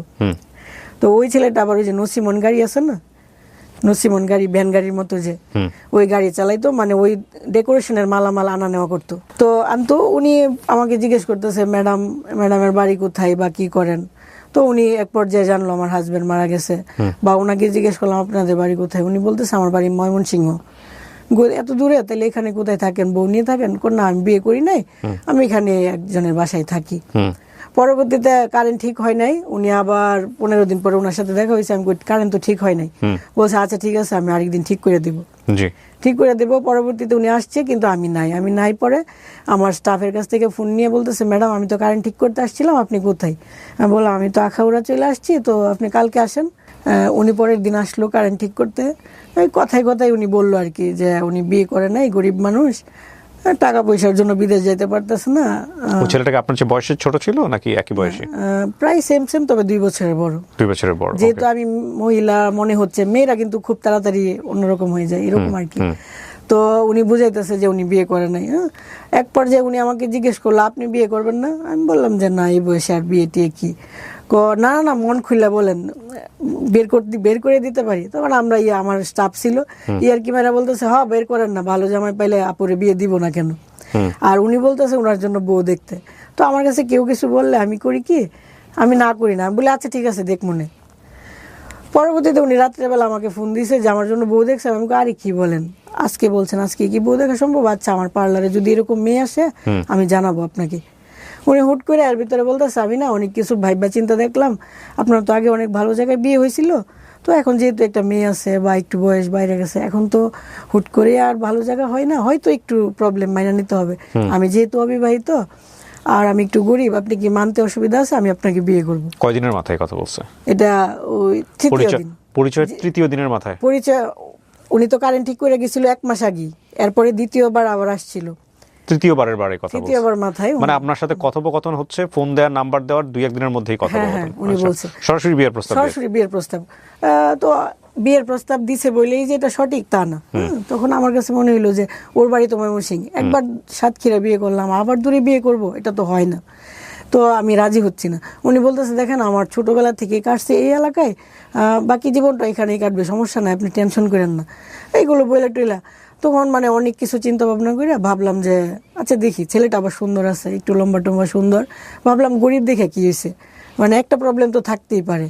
আমি যেহেতু বিজনেস করি, আমি কিছু টাকা টুকা দিয়ে যদি বিদেশ পাঠাই দিই তাহলে তো সমস্যা নেই। আচ্ছা, এটা আপনিও চিন্তা করেছেন এটা? হ্যাঁ, আবার ও আমার মেয়েটাকে মেনে নেওয়ার কথা বলছে। আপনার হাজবেন্ড মারা গেছে ততদিনে কত বছর? 4.5 বছর। তো 4.5 বছর পরের ঘটনা? 4 বছর। 4 বছর পরের ঘটনা। ওকে, যাক, কথা টথা হইলো। আমার কথা হচ্ছে কথা বইলা দেখি, ভাল লাগলে হইলো, নাইলে না, সমস্যা নেই। কথা বলতেছি, কিন্তু উনি না, মানে আমি তো ওই যে একটা ঘটনা ঘটে গেছে অতীতে, এরপরে তো আমি কারোর সাথে ওইরকম ভাবে ভালোবাসি নাই, কাউকে মন দেই নাই বা ওইরকম না। হুট করে যখন এত বছর পরে একটা মানুষ আসলো, আসার পরে ওই মানুষটা এত কেয়ার করলো, মানে এটাই, মানে আমি কোথাও গেলে ওকে বলে যেতে হবে, যাওয়ার পরে ফোন দিতে হবে যে আমি আসছি, আবার ওইখান থেকে আইসা বাড়িতে এসে বলতে হবে হ্যাঁ আমি আসছি। তার মানে আপনাদের মধ্যে একটা প্রেমের সম্পর্ক তৈরি হয়েছে। হ্যাঁ, উনি খুব সুন্দর, মানে একটা যত্ন পাইলাম আর কি, মানে খুব ভালো লাগতো ব্যাপারটা, ভালো লেগে গেছে এই করতে করতে। আর ও আমার সাথে রাত 1টা-2টা পর্যন্ত কথা বলে। হুট করে একদিন একটা ওর নাম্বারেই ফোন আসলো, দেখি মেয়ের কণ্ঠ, বলতেছে আপু। ওর নাম্বারে ফোন আসলো কিভাবে? ওর নাম্বারে ফোন আপনি শুনলেন কিভাবে? সকালবেলা ফোন আসলো 10টা-11টার দিকে। তখন কোথায় আপনার সাথে? ও মনে হয় কোনো কাজে গেছে, ঘরে মোবাইল রেখে। আপনার ঘরে মোবাইল রেখে? না, ওর বাড়িতে। আচ্ছা, ওর বাড়িতে রেখে মেয়ে ফোন দিয়ে বলতেছে আপু আপনি এই নাম্বারে কেন কথা বলেন? আমি বলতেছি আপনি কি ওর ওয়াইফ? আমি ঠিক বুঝলাম না, মানে আপনি ফোন দিয়েছেন, কোন একটা মেয়ে ফোন ধরছে ওর নাম্বার? আমি ফোন দেই নাই, ওর নাম্বার থেকে আমার এখানে ফোন আসছে। আচ্ছা, আমি হ্যালো বললাম, দেখি ওর কণ্ঠ না, মেয়ের কণ্ঠ। ওকে, যেহেতু মেয়ের কণ্ঠ, আমি প্রথমেই বললাম আপনি কি ওর ওয়াইফ? বলতেছে জি আমি ওর ওয়াইফ। কি বলেন, আপনি ওর ওয়াইফ? আচ্ছা আপনার বাড়ি কোথায়? বলতেছে আমার বাড়ি হচ্ছে রামনগর, শ্বশুর বাড়ি হচ্ছে মুসাপুর। আমাকে আপনার ছেলে মেয়ে আছে? হ্যাঁ, আমার 2টা ছেলে মেয়ে আছে। এটা সম্পর্ক কতদিন পরে? সম্পর্ক হওয়ার মনে হয় 15 বা 20 দিন। 20 দিনের মাথায়? হ্যাঁ। তখন মানে আমি একদম কান্না করতেছি, ভাত খাইতেছিলাম, ফোন আসার সময়। তখন আমি ভাতে দইরা কিরা কাটলাম যে আর কখনো কোনোদিন কারোর সাথে কথা বলবো না। এরকম করলো মানুষটা আমার সাথে। তো আমার সামনে আমার স্টাফ আছে, ও বলতেছে আপু মানে বিশ্বাস হইতেছে না ভাইয়া এরকম। আচ্ছা ঠিক আছে ভাইয়া আসুক। 10-15 মিনিটে পরে আবার ওর নাম্বারে ফোন আসলো। আমি ধরতে চাইতেছি না, ও ধরছে। ভাইয়া আপনার ওয়াইফ ফোন দিয়েছিল, আপনি কি বিবাহিত? এরকম। আল্লাহ, কে বলো সোনালি, ছি ছি ছি। আরে আমি ঘাস কাটতে যাইতেছি, তখন আমার বিয়াইন বলতেছে, আমার বোনের, আমি তো বোনের বাসায় থাকি, আমার বিয়াইন বলতেছে ভাই বলি ভাই ফোনটা দিয়ে যান, একটু ঘাটাঘাটি করি। তো যখন মেয়ের নাম্বার দেখছে তখন ও একটু প্যাঁচ লাগাই দিছে। এখন ও বলতেছে বলি ভাই আজকে দিছি আপনার প্যাঁচ লাগায়, আজ যে আপনার বাড়ি উলি দিব আপনার ফেসা। মানে খুব সুন্দর করে ইজিলি মেনটেন করে ফেললো। আমি তো বিশ্বাস করতে পারতেছি না। একবার মনে হইতেছে ওই মহিলার কথা রাইট, আবার ও এমন ভাবে বলতেছে বুঝার উপায় নেই। তখন আমি ওরে বললাম ঠিক আছে তোমার বিয়াইন এর আজকে যা আমার সাথে আবার কথা বলাইবা। রাতের বেলা বলতেছে বিয়াইন তো শ্বশুর বাড়ি চলে গেছে। তখন আমি বললাম শ্বশুর বাড়ি কই? ওইখানে আমার নিয়ে যাইবা, আমার প্রমাণ চাই। এর ভিতরে বলতেছে আচ্ছা হঠাৎ করে তো একজনের শ্বশুর বাড়ি যাওয়া যায় না, ওর শ্বশুর যদি কিছু মনে করে ও আবার হয়তো 15 দিন পরে আসবো, মানে এরকম ভাবে বুঝাইতেছে। আর ও এমন ভাবে আমার সাথে কথা বলতেছে, বুঝার উপায় নেই যে ওর ওয়াইফ আছে, বাচ্চা কাচ্চা আছে। কথা বলতেছি, কথাবার্তা হইতেছে, সুন্দর রিলেশন। ও আমাকে বিয়ে করার জন্য পাগল হয়ে গেছে, বিয়ে করতে চাইতেছে। এখন আমি একবার বলতেছি বিয়ে করব নাকি না করব, এরকম ভাবে একটা সিদ্ধান্তে আসলাম যে আচ্ছা দেখি কি হয়। আমরা মনে করতেছি যে বিয়ের জন্য আগাবো। এই টাইমে হঠাৎ করে একজন আইসা বলতেছে কি যে আমার স্টাফকে বলতেছে তুমি যার সাথে প্রেম করো তার তো বউ বাচ্চা আছে। স্টাফ বলতেছে আরে আমি প্রেম করি না তো আপু, কি বলো ওনার বউ বাচ্চা আছে? আমি তো মানে অবাক। ওই যে আগে একটা ফোন, আজকে আবার এটা, ব্যাপারটা নিতে পারতেছি না। তখন আমি বললাম সজীব চল একটু তাড়াতাড়ি ওদের বাড়িতে যাই, খোঁজখবর নেই। ওরে নিয়ে, ওই মেয়েরে নিয়ে, আরো 5 জনকে নিয়ে রিক্সা দিয়ে গিয়া পুরা এলাকা ঘুরা ওর ছবি টবি দেখায়া লাস্ট মাগরিবের সময় জানতে পারলাম যে ওর বাড়ি এটা, ওর বউকেও দেখে আসলাম, বাচ্চা কাচ্চা দেখে আসলাম, সব দেখে আসলাম। বিবাহিত? হ্যাঁ। দেখার পরে তো ওকে বিয়ে করার প্রশ্নই আসে না। একে তো গরিব মানুষ, আরেকটা বউ বাচ্চা আছে, এখানে আমি কেন যাব? তো ওনার সাথে আমি কথা টথা বলতেছি না। উনি জোর কইরা হুট করে আমার পার্লারে ঢুকে গেছে। ঢোকার পরে আইসাই মানে বলাটা আসলে সুন্দর লাগে না, তারপরে পায়ে ধরে একবারে পা কোনোভাবেই ছাড়তেছে না। প্রায় 1 ঘন্টা কান্না করছে যে আমি তোমাকে বলতে পারি নাই। কেন বলতে পারি নাই? তোমার সাথে মিশার পরে আমি বুঝছি যে তুমি খুব ভালো। আমি আসলে আসছিলাম তোমার সাথে ইয়ার্কি মারার জন্য, কিন্তু তোমার ব্যবহার দেখার পর আমার কেন জানি মনে হইলো এই মেয়েটাকে ছাড়া যায় না, আমি তোমাকে ছাড়তে পারবো না, আর আমি তোমার ওই রকম ভাবেই রাখবো। তুমি যদি বলো আমার ওয়াইফকে ছেড়া দিতে, ছেড়া দিমু, কিন্তু আমি তোমার ছাড়তে পারবো না। তুমি দয়া করে আমার ক্ষমা করে দাও। এই জাতীয় সিচুয়েশন যদি আপনাদের জীবনে থাকে তাহলে বুঝবেন যে এই ভবিষ্যতে গিয়ে আরো একজনের পা ধরবে এরকম ভাবে, ধৈরা বলবে যে তোমার সাথে ইয়ার্কি করতে আসছিলাম, যে কারণে আমি আগেরটা এখন ছেড়ে দিব। মানে এগুলো যদি প্রেম হয়, মানে প্রেমের ব্যাকে শরৎচন্দ্রের একটা অদ্ভুত সুন্দর একটা উপন্যাস আছে, আমি রাইট নাও নামটা মনে করতে পারছি না, অনেক আগে পড়েছিলাম। পুরো গল্পের টুইস্টটা এত অসাধারণ যে এত সুন্দর প্রেম, এত চমৎকার প্রেম, পুরো গল্প জুড়ে শুধু প্রেম প্রেম প্রেম প্রেম আর প্রেম। লাস্টের দিকে গিয়ে এত জঘন্য একটা সম্পর্ক, এবং সেটা আমার কাছে যখন পড়তে গিয়ে মনে হচ্ছে শরৎচন্দ্র তো অনেক কিছু পড়েছে ওই সময়, শরৎচন্দ্র এইভাবে লিখলো মানে প্রেমের মধ্যে চুলাচুলি অবস্থা, একজন আরেকজনের মাথার চুল টান দিয়ে ছেড়ে ফেলছে, এত জঘন্য অবস্থা। This is also love, definitely. But love যদি এথিক্সের উপরে উঠে যায়, যুক্তির উপরে উঠে যায়, সেখানে সবসময় একটা কথা মনে রাখা উচিত যে লাভ ইমোশন দ্বারা রান হয়, এবং ইমোশন কখনোই পার্মানেন্ট না, never ever, but ethics permanent, এবং এইটা আপনাকে একসময় ভোগাবে, ডেফিনেটলি ভোগাবে। আমি জানি না ওনার জীবনে কি হয়েছে, একটু শুনি তারপর। হ্যাঁ, আমার তো কথা হচ্ছে ওকে আমাকে এখান থেকে সরাতে হবে। তখন আমি বলতে আচ্ছা ঠিক আছে আমি তোমাকে বিয়ে করব, কিন্তু ও বলতেছে আর এটা তো তুমি আমাকে এখান থেকে সরানোর জন্য বলতেছো, আমি যাওয়ার পরে আবার ফোন দিয়ে বলবা এটা সেটা আমি জানি, তুমি আমার কথা দেবো, এরকম ভাবে। যাক আমি ওরে সরাই দিলাম। পুলিশে ধরা দেননি কেন? হ্যাঁ, ওকে পুলিশে ধরা দেওয়া উচিত ছিল। হ্যাঁ, এটাই তো আমার ভুল। তারপরে কি করলেন? হ্যাঁ, পরবর্তীতে ওর সাথে আমার আর কোনো যোগাযোগ নাই। ও গেছে শেষ পর্যন্ত দোকান থেকে? হ্যাঁ, দোকান থেকে গেল নাকি আপনাকে বিয়ে করে যাবে তারপরে? হ্যাঁ, আমাকে যেভাবে ওকে রাজি করাবে আমি বললাম যে ঠিক আছে, মানে তাড়াতে হবে তো। তারপরে 4-5 দিন ফোন দিই না, আর ওর মনে হয় ওইখান থেকে প্রচুর চাপ দিচ্ছে, ও ফোন দেয় না, আমিও দিই না। না দেওয়ার পরে 5 দিনের মাথায় বলতেছে দেখলাম কি হইতেছে, 4 দিন ফোন দিছি না, 4 দিন তুই আমারে ফোন দিছস না, তুই ভাবছস কি তুই আমারে ছেড়ে যাবি গা? মানে দুনিয়া উলট ফালট করে এলাম, যেমনি হোক তুই আমার বউ হইতি না, মানে বুঝাইতেছে কত ভালোবাসা এরকম এসে। এরপরে দেখলাম যে ও ব্ল্যাকমেল করতেছে, হ্যাঁ আমি হিজড়ারে দিয়া তোরে উঠাই নিয়ে যাবো, হিজড়ারা আইসা বলবো যে মানে এরকমভাবে হিজড়ারে যে আমার ফোন নাম্বার দিছে, আমার ডিটেলস দিছে, এটা আবার দেখাইছে আমাকে এই মুহূর্তে। হিজড়ারা কি করবে এখানে? হিজড়ার পার্টির সাথে ওর সঙ্গে পঙ্গা আছে। হিজড়ারা আইসা আমাকে বলবে যে আপু একটা বউ সাজাবেন, কত টাকা? আমি যদি বলি 5,000 ধরে 6,000, হ্যাঁ ওনারা রাজি, আমাকে সিএনজি করে নিয়ে যাবে, নেওয়ার পরে ওর হাতে তুলে দিবে, আমাকে বিয়ে Okay. করবে। ও বুঝাইতেছে যে বাণিজ্য থাকতে কি বিয়ে করবি নাকি না, এরকম ভাবে বুঝাইতেছে। এর পরবর্তীতে যাক আমি ওই যে আমার পার্লারে যে মেয়েটা ছিল ওকে নিয়ে ওর বাড়িতে গেলাম সকালবেলা একদিন, যে ওর বাড়িতে জানাই দিই, তাহলে তো ওরা যখন আরো চাপ দিবে তাহলে ছেলেটা সইরা যাবে। ওইখানে যাওয়ার পরে ওর বউকে বললাম যে আপু একটু ভেতরে আসবো, আপনার সাথে একটু কথা বলবো। বলতেছে আচ্ছা আসেন। তো বললাম যে আপু এমন এমন এই করছে, আপনি যদি ওই দিন আমার ফোন নাম্বারটা রাখতেন আর পরবর্তীতে আমাকে বলতেন যে আপু ওকে আর নেক্সট টাইম ফোন দিছে, তাহলে আর আজকে এত কিছু হইতো না। আপনিও বলেন নাই, আর ও আমাকে এভাবে এভাবে আগাই নিছে, বোঝার উপায় ছিল না। আচ্ছা যাই হয়েছে হয়েছে, ক্ষতি হইলে আমার হয়েছে, সমস্যা নাই, তবে আমি আপনার হাজবেন্ডকে কখনোই বিয়ে করব না, আপনি নিশ্চিত থাকেন। ওর বুকটার মধ্যে হাত দিয়ে আমি এভাবে সান্ত্বনা দিছি, উনিও কান্না করতেছে যেহেতু হাজবেন্ড এরকম করতেছে, আমি সান্ত্বনা দিছি সমস্যা নেই, আমি কখনোই বিয়ে করব না। এগুলো বইলা সান্ত্বনা দিয়ে আমি চলে গেছি। রাস্তায় যাওয়ার পরে ওনাকে ফোন দিয়ে আবার নিয়ে আসছে, এই বাড়িতে মহিলা আসছে, তুই তাড়াতাড়ি আয়। উনি আইসা দেখে আমি রাস্তায়, হ্যাঁ তুই আবার এনে আইসস বিচার দেওয়ার লেগে, আবার আমাকে ব্যাকে বাড়িতে আনছে। সবাই বলতেছে এখন যদি আপনি ওর সামনাসামনি থেকে সমাধান না করেন তাহলে ভাববো আপনি দোষী। আবার তো আমাকে ঘরে আসতে হয়েছে, আবার ঘরে আসলাম। ঘরে ঢুকা মাত্রই ওর ওয়াইফ ওর কলারে ধইরা থাপড়াইছে। মানে সে হোক না খারাপ, আমি তো তার একদিন হলেও ভালোবাসছি। আমার এটা দেখে আবার একটু খারাপ লাগলো যে ছেলেটা আসলে অসহায়। ওই যে আমাকে বলছিল যে আমি আমার ওয়াইফের দ্বারা সুখ পাইতেছি না, কোনো কিছুই। হ্যাঁ আমার খুব খারাপ লেগে গেছে। একবার মনে হচ্ছে বিয়ে করে দেখাই দিই। আবার ওর ওয়াইফ একটা ভুল করছে কি, আমি তো তাকে সান্ত্বনা দেওয়ার জন্য আসছি বা ওকে কনফার্ম করার জন্য আসছি, আমি বিয়ে করব না।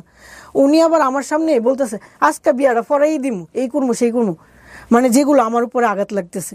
যেহেতু আমি ওনার ভালোর জন্য ওনার বাড়িতে আসলাম, উনি তো আমাকে আঘাত দিয়ে কথা বলতে পারে না, আমাকে আঘাত দিতেছে, আমার খারাপ লাগতেছে। আবার ওকে মারলো, দুইটা ব্যাপার খারাপ লাগতেছে। মনে হয়েছে বিয়ে করে দেখাই দিই। একবার জিদ আসতেছে, আবার মনে হইতেছে দূর কি দরকার আছে, ওর যা হয়েছে হয়েছে হোক, মানে মনটাকে বারবার বুঝাইতেছি একবার এই পাশে। কিন্তু আপনি প্রথম বউয়ের জায়গায় থাকলে আপনি কি করতেন?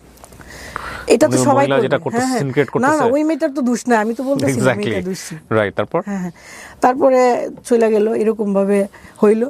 তো ও আবার ফোন দিতেছে বিয়ে করতেই হবে। ও আবার ওই যে ওর বাড়ির থেকে আমরা যে চলে আসছি না, চট দেখে চলে আসছি, ও তাড়াতাড়ি গাড়ি নিয়ে আমাদের সামনে আইসা নায়ক স্টাইলে, একবারে নায়কের মতো, এই যে তোর কয়শো বাপ আছে, কয়শো বাপ আছে, বাপ নিয়ে আয়, তোর আমি বিয়ে করুম 1 মাসের ভিতরে, চ্যালেঞ্জ, তুই পারলে ফিরা, তুই আমার বাড়িতে বিচার নিয়ে আইসস, তুই আমার বউ হইবি 100% গ্যারান্টি।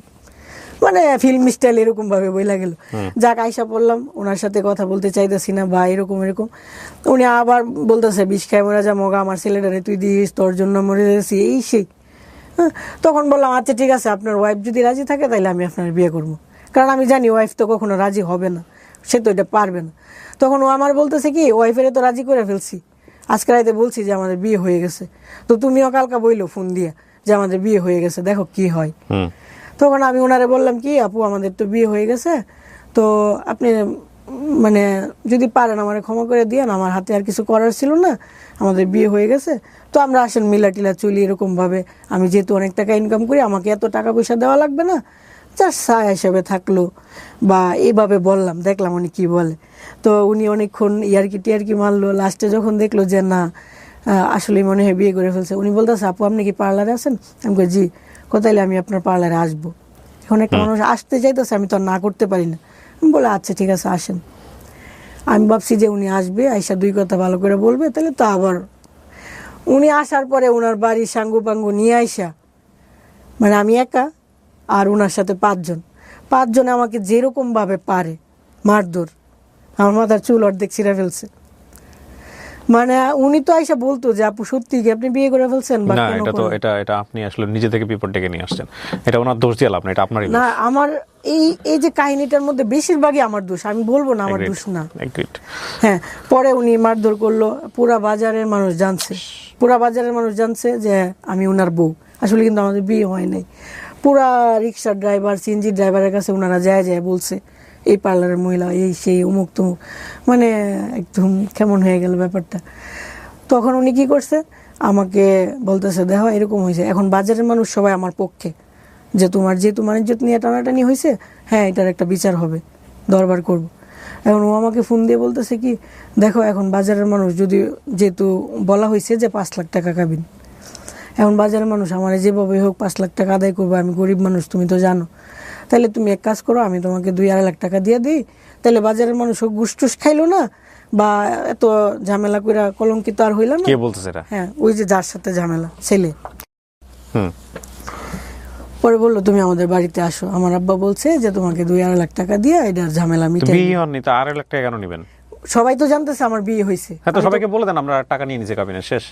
এটাই তো মানে এই যে আমাকে মারলো, কলঙ্কিত করলো, এটার তো একটা বিচার হওয়া দরকার। হ্যাঁ, তো এখন আপনি টাকা কেন নিচ্ছেন তাহলে? আমি তো টাকা নিব না, হ্যাঁ এটা ও বলতেছে আর কি। হ্যাঁ। হ্যাঁ, আর ও বলতেছে তুমি ওইখানে বলবা যে আমার কোনো টাকা নেওয়ার দরকার নাই, আর আমি আর তুমি পরের দিন বিয়ে করব, যেহেতু তোমার কলঙ্ক হয়েছে।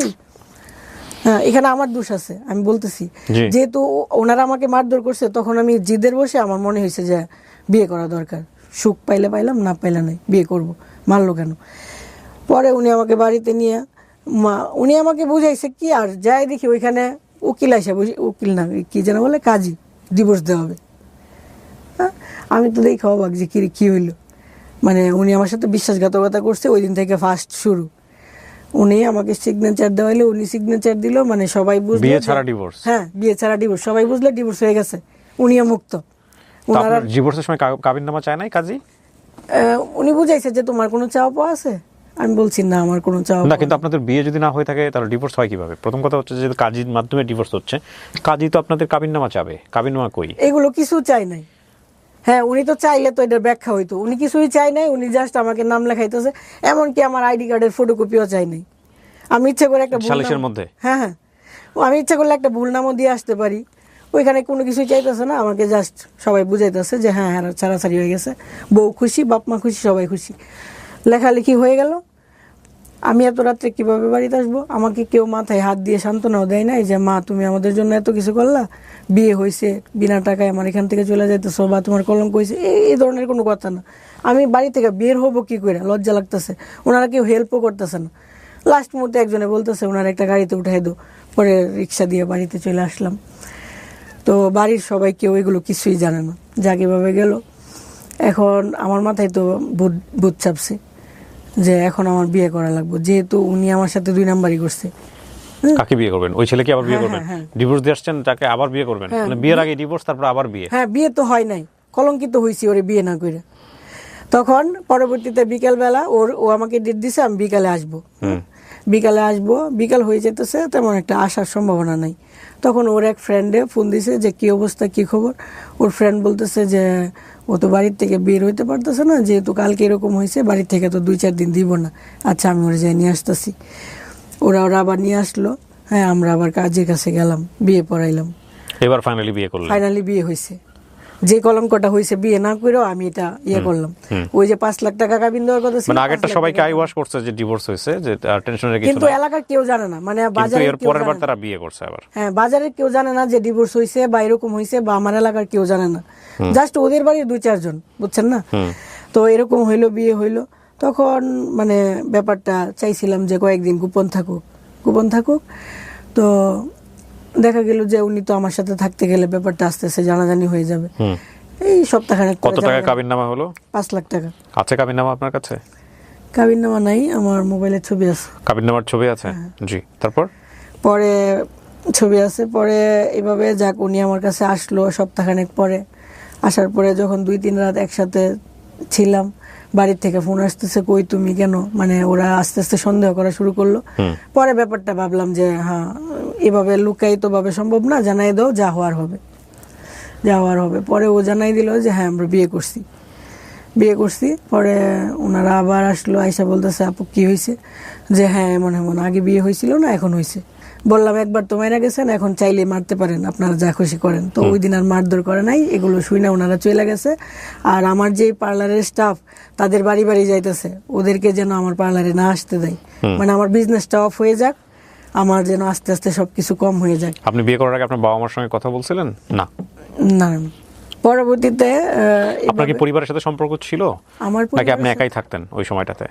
না, পরিবারের সম্পর্ক, আমি তো পরিবারে আসতেছি যাইতেছি, সবকিছু তাহলে ঠিকঠাক আছে। পরিবারের বাবা মা ভাই বোন কাউকে জানাননি আপনার এই বিয়ের ব্যাপারে? হ্যাঁ জানে বিয়ের আগে জানতেন? হ্যাঁ, ওনারা বারবার বলতেছে যে বিয়ে করিস না করিস না, সবাই বলতেছে যে করিস না, কিন্তু আমার মাথায় ভূত চাপছে যে আমাকে মারলো কেন। ওকে ফাইন, তারপর? এটার জন্য যাক, পরবর্তীতে ওনারা তো বলতেছে কেন করলি, বা করলে তো এইটা দরকার নাই, বা অনেক কিছু।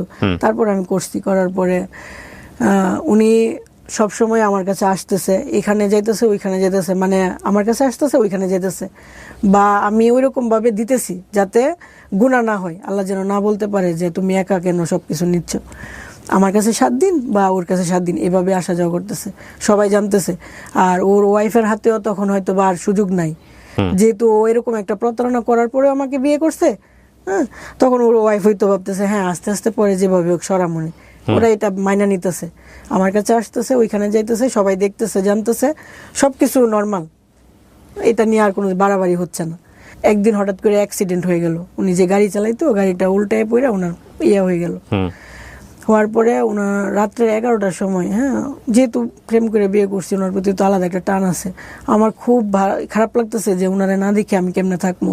আজকে উনি অ্যাক্সিডেন্ট হয়েছে, ওনারে দেখতে গেছি, উনি বলছিল যে তুমি ওই যে কি একটা চাউমিন নাকি কি নামটা, ও রান্না করার জন্য খুব পছন্দ করতো। আমি রান্না কইরা রাইখা জাস্ট ফোন দিছি যে আমি রান্না করছি, তুমি আসো তাড়াতাড়ি। এমনি শুনি অ্যাক্সিডেন্ট। ওই জায়গায় থেকে ওই খাবারটার দিকে তাকাই আমার খারাপ লাগতেছে। যাক, ওই খাবারটা নিয়ে আমি রাত্রে 11টার সময় ওদের বাড়িতে গেলাম, ও অসুস্থ, ওকে দেখার জন্য। রাত্রে 11টার সময় ওদের এলাকার কেউ সজাগ না, জাস্ট ওর ওয়াইফ, ওর আব্বা আম্মা, মানে ওদের ফ্যামিলির, যেহেতু ও অসুস্থ, হাসপাতাল থেকে বাড়িতে গেছে। যাওয়ার পরে ওনার ওয়াইফ মানে আমাকে দেখার পরে একটু রাগারাগি করতেছে, পুরো এলাকার মানুষের সজাগ বানাই ফেলছে। পুরো এলাকার মানুষরা এসে আমাকে অনেক গালাগালি করতেছে, যে মানে অনেক বাজেভাবে গালাগালি যা পারে। তারপরে আমি ওনাকে খাবারটা দিয়ে চলে আসছি যে আমি তোমার জন্য রান্না করছিলাম, তুমি যদি না খাও আমার খারাপ লাগবে, তুমি খায় নিও।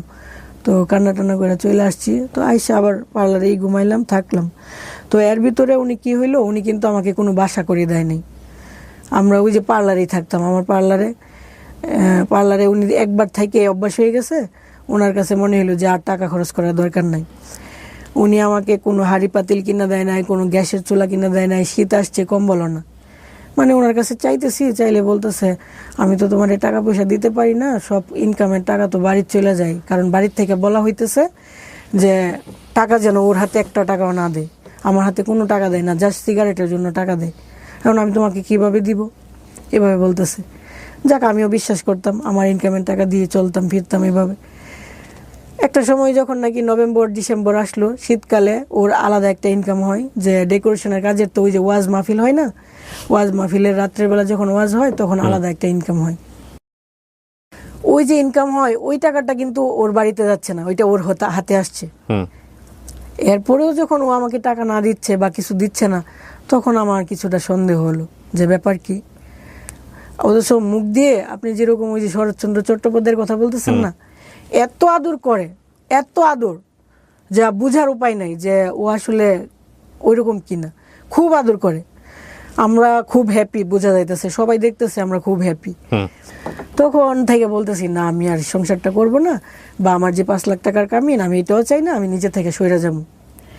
এটা বলা মাত্রই মানে মারধরের একটা লিমিট ছাড়া মারধর।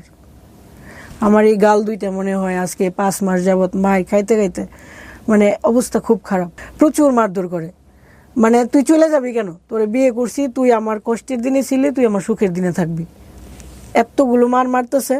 মারের পরে যে এখান দিয়ে রক্ত বায়া পড়তেছে, ওই রক্তটা নিজেই চুষে খাইতেছে, আবার নিজেই আমাকে মেকআপ করাইতেছে, মানে আমার মন ভালো হওয়ার জন্য। আমাকে যে মারছে আধা ঘন্টা, এটা মুছে দেওয়ার জন্য আমাকে মেকআপ করায় যাতে আমার হাসি আসে। হাসি টাসি আসার পর এই তো হাসি দিছে। আরে বুঝার উপায় নেই, মানে মারতেছে আবার আদর করতেছে, এভাবে দিন কাটতেছে। মানে কিন্তু ওর পক্ষ থেকে আমি ওরে বুঝাইতাম, ধরো তোমার একটা আত্মীয় আমেরিকা থাকে, তুমি গরিব মানুষ, তখন তার মনটা তুমি কিভাবে জয় করবা। হয়তো তার জন্য কিছু শাকসবজি নিয়ে যাইবা, দেশি একটা মুরগি নিয়ে যাবা, এটাই তো। তুমি আমাকে তেমন কিছু দেওয়া লাগতো না, জাস্ট একদিন 100 টাকা আইনা বলবা নেও তোমার গরিব জামাইয়ের 100 টাকা রাখো, তাহলে আমি খুশি হমু। কিন্তু এটাও কোনো দিন দেয় না। তখন আমার ব্যাপারটা অদ্ভুত লাগতেছে, কেন দেয় না? তার মানে কি সে চাইতেছে ওরে আস্তে আস্তে অত্যাচার করবো, ওর চলে যাবে, এরকমই তো। এরকম করতেছে, আবার মারে। একটা কিছু হইলে কিছু বলতে পারি না, একটু 19-20 কথাটা একটু হইলো আবার মারলো, আবার আদরও করতেছে। বোঝার উপায় নেই। তো আমি বাড়ি চলে গেলে 10 মিনিটের ভিতরে যদি না আইসস তোরে যে কি করুম, বুঝাইতেছে খুব প্রেম, আমাকে ছাড়া তার চলতেছেই না। আবার রাগটাক বইলে আবার চলে আসতাম, এরকমভাবেই চলতেছে। এই করতে করতে ওর কিছু প্রতারণা আমার চোখের সামনে পড়লো। ও বিদেশ চলে যাবে আমাকে না জানায়, পাসপোর্ট টাসপোর্ট সব রেডি, একটা কিসের কাগজের জন্য যাওয়া হয় নাই। ও আমাকে আইসা বলতেছে, জানো আমি যে তোমার সাথে প্রতারণা করছিলাম আজকে সব বলবো। আমাকে কি প্রতারণা? কই যে দেখো আমি বিদেশ চলে যেতেছিলাম, কিন্তু একটা কাগজের জন্য হয় নাই, আমি হয়তো বা সপ্তাহখানেকের ভিতরে চলে যেতাম। তখন আমি এমন কান্না শুরু করছি, বলতেছে একটা শুনেই কান্না করতেছো, আরও তো অনেক কিছু ছিল, থাক আর ওইগুলো বললাম না। তখন তো বুঝলাম যে মানুষটা আমার রেখে বিদেশ চলে যাব, মানে হচ্ছে ওই যে আমার 5 লাখ টাকা কাবিন দেওয়া লাগলো না, বিদেশ চলে গেলে আমাকে খরচ খরচা দিল না, একটা সময় তো আমি এইভাবেই চলে যাবো। ব্যাপারটা এরকম দাঁড়াইলো। এরকমভাবে আস্তে আস্তে প্রতারণাগুলো সামনে আসলো। আমি বুঝতে থাকলাম যে না, মানুষটা দেখা যায় অন্যরকম। আঘাত পাইতে পাইতে, কষ্ট পাইতে পাইতে মনে হলো যে না, আমি তো আসলে টাকার বিনিময়ে তার জন্য আসি নাই। আমার খুব মায়া লাগছিল, গরিব বইলা তাকে ভালোবাসতাম, বাড়ির থেকে মাংস রান্না করে এনে খাওয়াইতাম। ওই যে ময়মনসিংহের ছেলে, গরিব মানুষ, কি না কি খায়, খুব মায়া করে ভালোবাসতাম। তো সিম্পিতি চলে আসছিল অতিরিক্ত। ওই মানুষটাকে আমি একটা নসিমন ড্রাইভারকে বিয়ে করছি, টাকা পয়সা দেখা না, ও তো গরিব, আমি জাস্ট ভালোবাসার জন্যই বিয়ে করছি। এখন যখন প্রতারণা, আমি কিভাবে থাকবো এখানে, দরকার নাই। আমি নিজের থেকে ওকে আবার ডিভোর্স দিয়ে চলে আসছি। এর ভিতরে 1 লাখ টাকাও দিছি। কবে ডিভোর্স দিয়েছেন? ডিভোর্স দিছি ঈদের 2-4 দিন পরে। কোরবানির ঈদের? না না না, রোজার ঈদ। রোজার ঈদের। আচ্ছা। ডিভোর্স দেওয়ার 7 থেকে 8 দিন আগে 1 লাখ টাকাও দিছি আমি। টাকা দিছি তুমি উঠার জন্য, উঠো, দোয়া থাকবে, সমস্যা নেই। দিয়ে আসলাম। আয়শা ভিডিওটা আমি যে দিয়ে আসছি, ভিডিওটা যদি ওর সামনে না দেখাই ও বিশ্বাস করবে না। আরেকজনকে দিয়ে ভিডিও পাঠায়া শিওর করলাম যে হ্যাঁ আমি তোমার জীবন থেকে চলে আসছি। আমি জানি ও রাগ করে আর কখনো আসবে না। সাথে সাথে আমি মাগরিবের সময় ডিভোর্স দিয়ে চলে আসছি, ও রাত 8টার সময় আমার বাড়ির সামনে দাঁড়ানো, ফোন দিতেছে ঘর থেকে বাইরো, তুই কাপড় নিয়ে বাইরো, তুই দিয়ে ফোর্স দিয়ে কী হয়েছে, বেডি মানুষ দিলে কিচ্ছু হয় না, আমি তো আর দিছি না, বাইরেও কইছি। আমি আরে কী বলেন এগুলো, ফোন রাখেন। ফোন আর ধরতেছি না, টুস করে ঘরের ভিতর ঢুকে গেছে। আমার বোন এখানে বসা, আম্মা বসা। আম্মা আব্বার সাথে ঝগড়া করে, আব্বা নাই, আম্মার সাথে আমার বোনের সাথে ঝগড়া টগড়া করে, এই আপনার মেয়েরে কি আমি দিছি? হ্যাঁ, আপনার মেয়ে ডিভোর্স দিয়ে পড়ছে, আমি আপনার মেয়েরে নিতে আসছি। বুঝাইতেছে খুব ভালোবাসা। আমার আব্বা আমার মাও ভাবতেছে হ্যাঁ ছেলেটা যেহেতু এত কিছুর পরে আসছে, তার মানে মনে হয় সংসার করার জন্যই আসছে। ও আমাকে বললো আগামী শুক্রবারে আমরা বিয়ে করবো। 2-3 দিন পরেই শুক্রবারে বললাম আজকে না, বলে মূল্য আনবেন, বলতেছে আজকে তো টায়ার্ড, আচ্ছা অন্যদিন। তখন মনে হইলো কি যে প্রতারণা করতেছে মনে হয়। আচ্ছা ঠিক আছে, একটা মূল্যায়ন না, যদি আবার 2 কথা বলি তার মানেই যে আমার লাইফটা সেটেল হয়ে যাবে তা তো না। ঠিক আছে, আর কয়দিন দেখি। আর কয়দিন দেখতে দেখতে মনে হইতেছে কি না, এমনই ও চেঞ্জ হবে না। তুই যে আমার কষ্ট দিয়ে চলে গেছিলি, ওই কষ্টটা আবার তোকে আমি দিমু, এই জন্য তোকে ফেরত আনছি। আবার চলে গেছি যে না ঠিক আছে, ওকে কষ্ট দিছ তো, হ্যাঁ আমি কষ্ট পাইছি। আবার বলতেছে তোর এত বড় সাহস, আমি তো এগুলো বলি তোর মন পরীক্ষা করার জন্য। মানে কি বলবো ভাই, এত মার ধর, এত কিছু। তারপরে এইভাবে চলতেছে এই যে আজকে 2 মাস। হ্যাঁ, বিয়ে ডিভোর্সের পরে ওর সাথে থাকতেছি। অনেক অন্যায় এটা, লোককে সবাই শুনতেছে, জানতেছে, আমাকে নোংরা কথা বলবে, কিন্তু আমি সেকেন্ড চান্স নেওয়ার চেষ্টা করছি। যেহেতু আমাকে বুঝাইছে, আমি তোকে একটা সুযোগ দিচ্ছি। আজ অব্দি না, 1 বছরের ভিতরে আমাকে একটা জামাও কিনে দেয় না। শুনেন, আপনি একটা কথা বলি, মানে ওভারলোড হয়ে যাচ্ছে আমরা আসলে। আপনার বর্তমান বয়স আপনি কত বলেছেন? 30 প্লাস। 30 প্লাস। 30 প্লাসের মানুষের জীবনে এগুলো ভুল, এটা অন্যায়, এটা ক্রাইম। আপনি যেগুলো বলতেছেন এগুলো 15, 16, 17, 18 বছরের বাচ্চার গল্প হলে ঠিক আছে, আমরা বুঝতে পারতাম যে ও টিনেজার, ও যেগুলো করতেছে সেগুলো ঠিক আছে, ওগুলোর জায়গা থেকে মানসিক পরিপক্কতা আসে না, সেটা ঠিক আছে।